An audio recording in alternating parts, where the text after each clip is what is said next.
چه آمد بر سر اقوام و خویشان، که گردی جمعشان اینطور پریشان.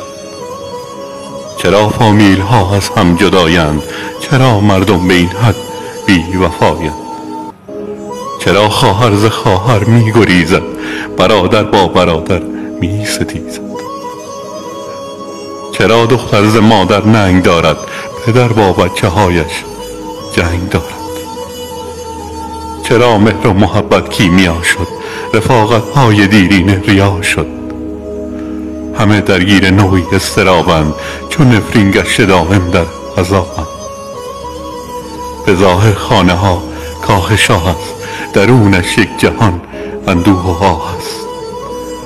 در و دیوار کاشی و سنگ است، ولی هر خانه یک میدان جنگ است.